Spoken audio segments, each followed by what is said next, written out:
have been doing some homework, which is very nice, the four of us, and started thinking about international giving. It's very easy for us to, even when you don't have a home base, Sylvia, to just be thinking about the country in which you're operating in.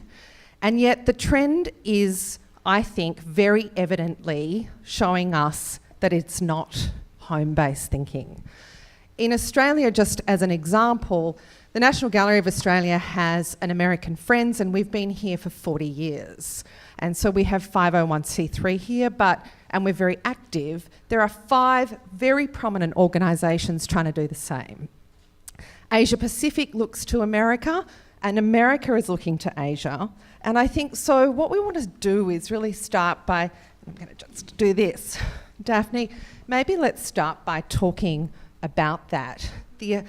Is the lens on international giving a need or a want? I'm going to argue that I think it's essential in terms of growth strategies. What do you think?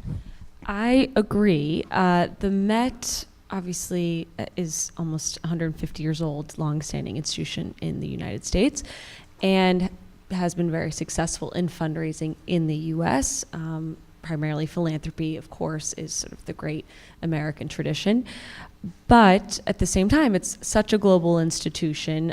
We have over 30 international loan shows a year, which means we're borrowing from around the world and putting together and sending works of art around the world.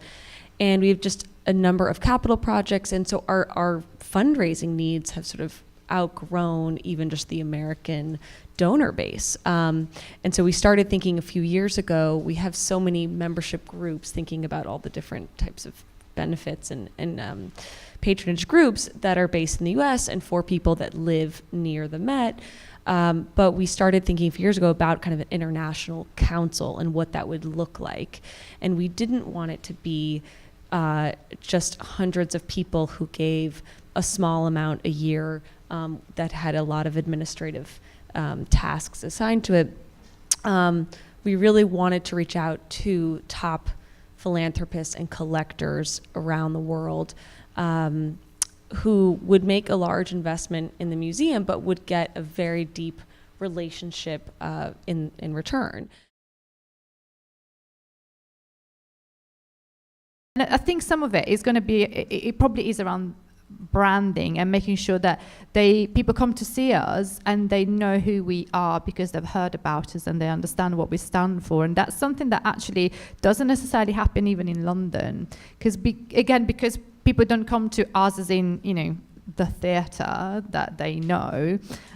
They'll be going to see a show at, say, Sadler's Wells, which is a lovely kind of contemporary dance venue in London, and there's, you know, hundreds of companies who go there. So they're watching ballet. Do they know it's English National Ballet? And how do they know it's English National Ballet? So I think our first job is going to be to go out there and make sure that people understand who we are, what we stand for, why we're special, and why we're worth giving money to. How we're going to do that, I'm not quite sure. And also, the other thing I would say is that how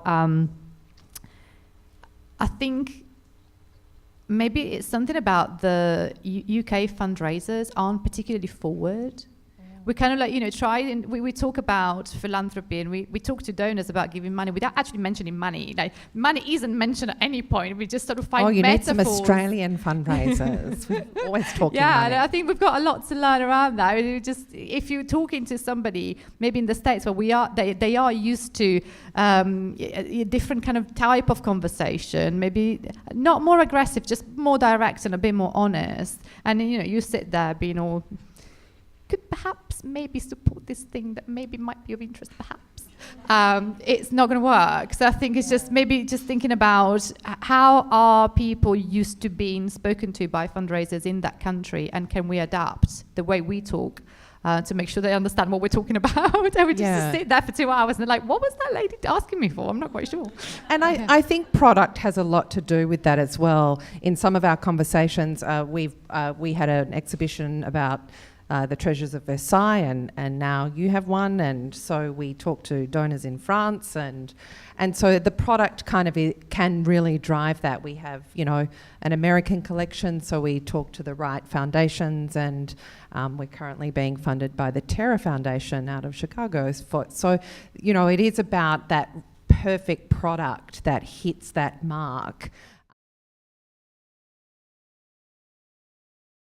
But the interesting thing I also wanted to just respond to Sylvia's point about sort of the conversation you're having and the type of donor.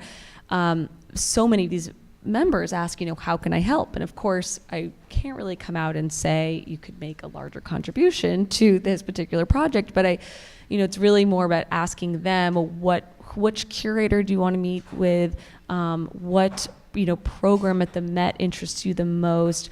It might be, you live in Berlin and we're doing a show on this artist, could you introduce us to this collector who we know has this great painting that we'd love to borrow? But it's kind of figuring out the different ways they can help and not having it always be financial, since philanthropy, this kind of fiscal philanthropy is relatively new in other cultures. But anyway, on the servicing point, it's really this more personalized approach with these high-level donors for us. Yeah, we obviously do the same thing. It's very personalized, very tailor-made, whatever we do. But your circle is on another level, you could say, than our American Friends group. For us, it has been really important because it was established from zero. It's been really important to engage with all levels within our patron scheme. So we basically have events and create activities that invite all levels in. Definitely it can be different on the different levels, but it's been obvious for us that having ambassadors to promote our Danish art and the American Friends group has been the vehicle that has helped us growing throughout these years. Now, having moved back to Denmark, I've been here for 3.5 years in New York City to build up like the ground structure. Now, having moved back to Denmark, it's interesting to look at the organization from a Danish perspective, but also to actually look at the Danish-American field in Denmark. So our next challenge, you could say, is to engage furthermore with the corporate level in Denmark, having the Danish-American connection. I think it's absolutely true that all supporters are different and they have different needs, because I think we can all appreciate that you've got those people who, they'll ring you up every day just to have a chat because they just want to say hello and they saw something good at the theatre last night and they want to tell you about it. Up to the people that you never hear from, maybe once a year, and that's enough for them. They don't, they'll get maybe 3 emails a month from you and they're like, you're bombarding me.